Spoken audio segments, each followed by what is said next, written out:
ก็ทักทายสวัสดีเด้อพ่อแม่พี่น้องเบิร์ดทุกคนเนาะมาพบพ่อกับชานางอีกแล้วพ่อแม่พี่น้องมันนี่ก็ได้ที่ไปหาหน่อไม้กับแขกน้อยอยู่ในห้วยนี่แหละเนาะแล้วก็พอดี ไปทางอื่นบัดพลตกก็เลยพอดีชวนเพื่อนมาหาหน่อไม้อยู่อันในห้วยบ้านชานางเองพ่อแม่พี่น้องทางไปหาพอได้มาจะได้น้อยได้หลายกระบูหูเนาะปะพอได้มาแกงกับเบาะนั่งกับมาแกงมาต้มพ่อแม่พี่น้องเพราะว่ามืดฝนเพราะว่าฝนตกคืนนี่ก็ได้ชะนางก็เลยมันไปหาพอได้ปอนชะนางเคยไปเนาะก็สิไปแถวใกล้นี่แหละพ่อแม่พี่น้อง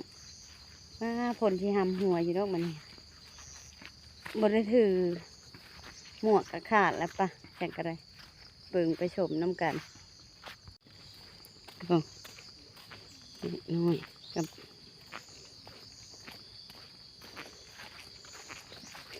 น้องกระตุกเพื่อชวนชะนางมาหาหน่อไม้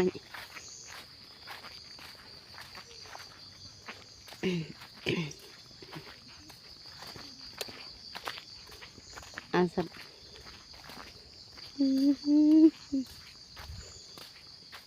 าสบายดีเด้อมาหาหน่อไม้3 คนไปย่างน้องกระตุกย่างอีน่ะไปตามทางกันแหละพี่ไปตัวนี้มันบุพลาดลูก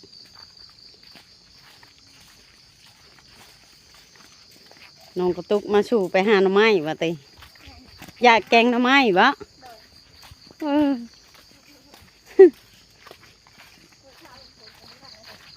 ฮะมืดพาผลกับพ่ย่านกันไปหาหน่อไม้มักแห้งเนาะ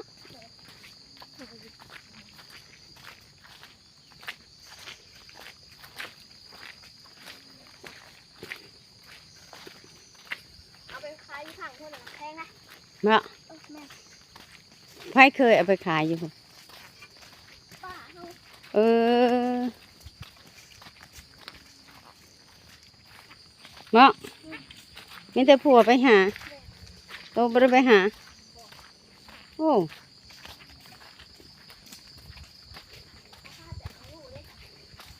ขาเอาลูกให้พวกไป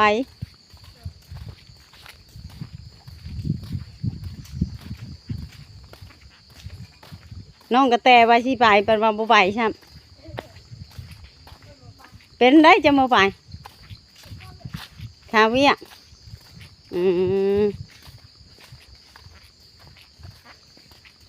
ผ่าชวนอ้อยนี่ลุงไปกับฮอดทำไมพี่น้องเบิ่งมันสิได้บ่หน่อไม้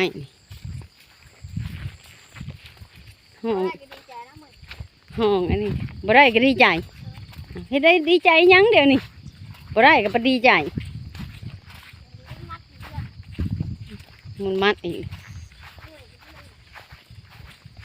อยู่ค่ะแต่เอาลูกบ่เมื่ออยู่เฮือนอยากไหวเลย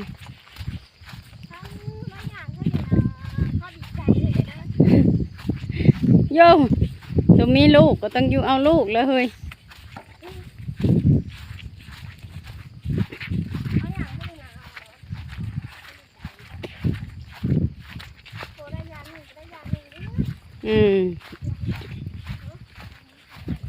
ตูบกระเจ้าก็จะมาเลี้ยงงัวได้ชนอ้อย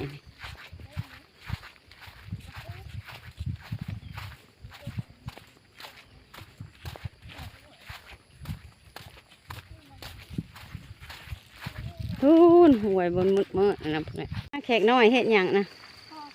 พ่อเฮ็ดโอ้คนพ่อเฮ็ดพ่อแม่น้องเฮ็ดข่าวนี่ว้าผู้อยู่พื้นก็ไม่แม่นหาเลือกเอาตัวมันงามหาลูกตัวมันบ่งามกะว้าว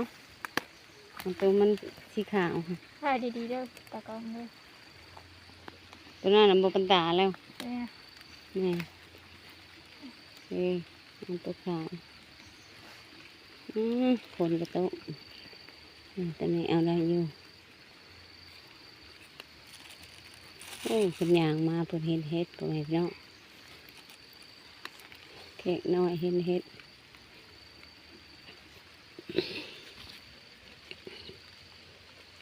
ประตูกำลังหาละมั้ง มาตุกหาหน่อไม้เอาตัวมันพี่อันนี้ยิกลงไป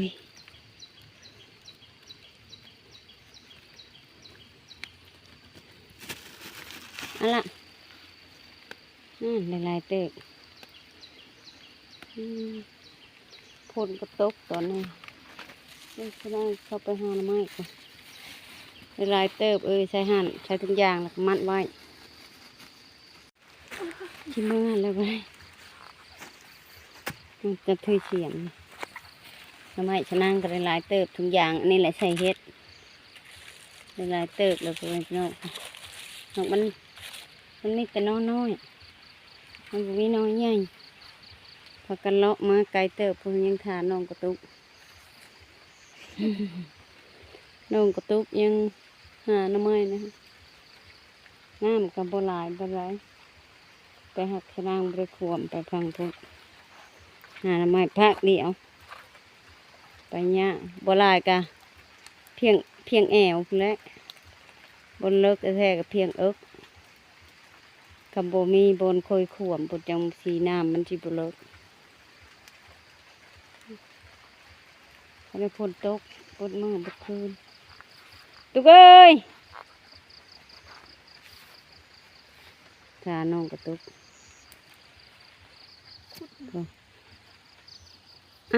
แล้วออกมาเมื่อ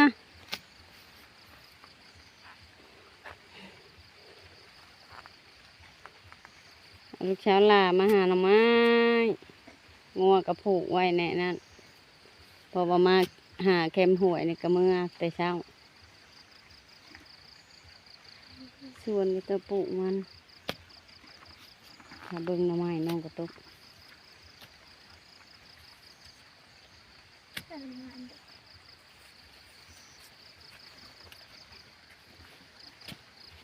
ขนมกระตุกได้หลายแล้วก็เมื่อคันยังบ่ได้พอแกงแล้วก็หาต่อได้พอแกงแล้ว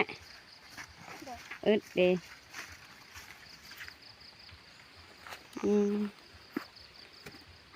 ได้อะไรเห็ดหน่อไม้กรุบคุกโค ลูกป่ามาเลย หน่อไม้มีตะแหนงบ่มีกระตาบ่ บ่ มีไปแกงละบาทหนึ่งอึดเลยหน่อไม้กันเนาะ นี่ อึดแห้ง มีคนมาหาก่อนเลย อันนั้นเลยคนหาคู่มือไปมือ ไป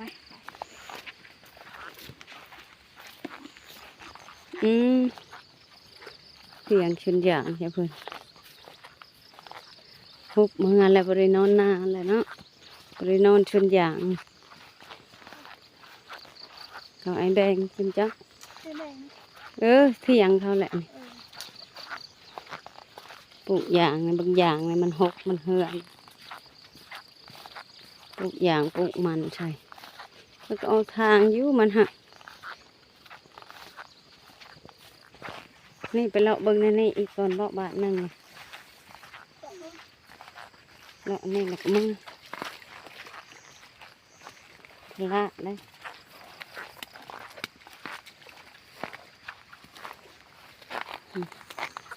เป็นอย่างอะไรกัน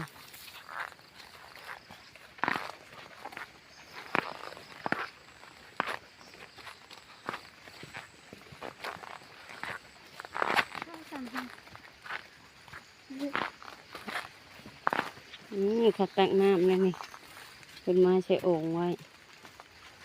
ตักน้ำในห้วยนี่แล้วเขาเขาใส่ปุระมีน้ำด้วยเขาไปหาตุ๊กเมื่อไรพ่อแม่พี่น้องพวกเก่งน่ะก็เมื่อนางปรีกตานั่นแหละน้องกระตุกกะ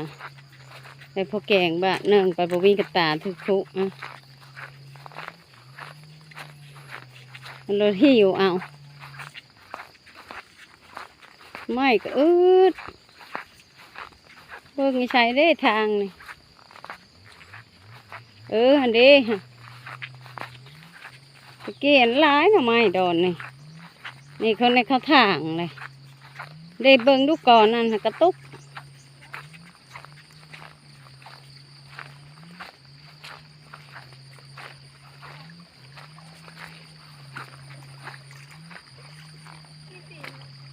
นี่เจ้าแล้วพลาดนี่เอาอีกแล้วบ่พลาดบ่คอยไปเด้อ แต่ว่าอันนี้นะบ่ค่อยได้ เออคอยไป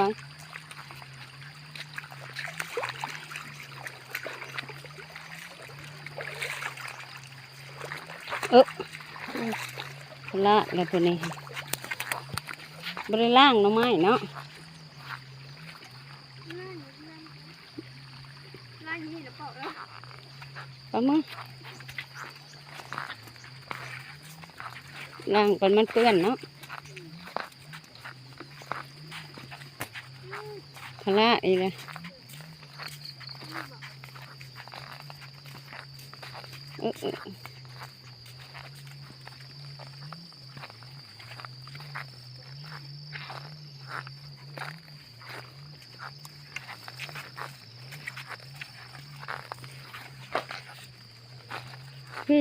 พี่ตุ๊ก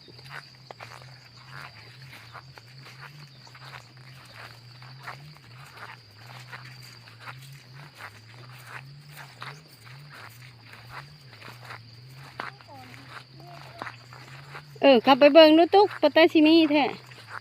หาโลดลูก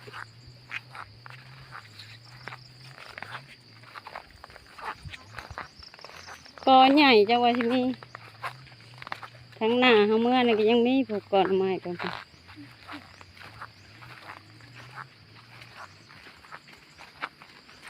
หาโลดแม่นางขี้ถ่าอยู่สิ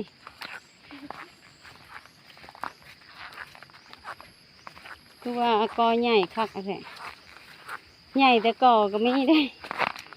ใหญ่แต่กอหน่อไม้บ่นั่นเขาเอาเบิดแล้วก็มีได้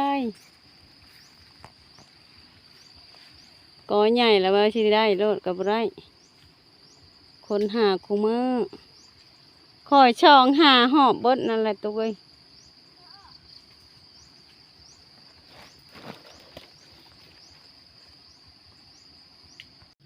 ได้หลายเติบไปน้องผมน้องกระตุกเข้าไปเอานะได้หลายเติบ ได้ดิลูกกระบี่ได้ใส่ถุงเอามาสอดให้ดอกใส่ถุง ไปชอบคนบ่หา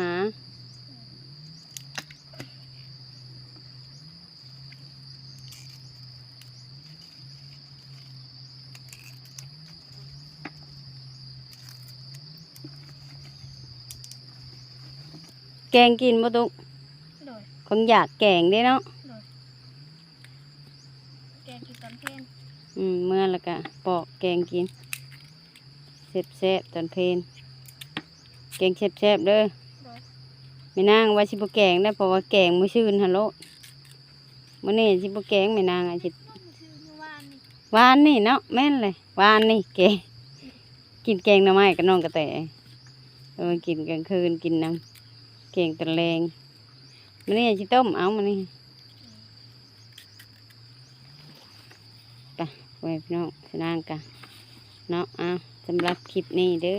อพระผู้ใหญ่ใจะดีแม่ใหญ่ใจะดีทุกท่านเพราะว่าอยู่ในหรืออยู่ต่างประเทศรับชมและติดตามคลิปของชาวนาง ไปดี ยังไม่จบคลิปสบายดีอีกเลย แกงแซ่บๆที่ไปชดกินน้ำนองกระตุกมันนี่เนาะพระผู้ใหญ่ใจะดีผู้ใหญ่ใจะดีทุกท่านบอกว่าอยู่ในหรืออยู่ต่างประเทศที่เขารับชมและติดตามคลิปของชาวนางก็ฝากกดไลค์กดแชร์กดกำลังใจชาวนางเด้อพ่อแม่พี่น้องจะคู่จะคนคลิปนี้จะนางกาศิลาไปแล้วสบายดีเด้อ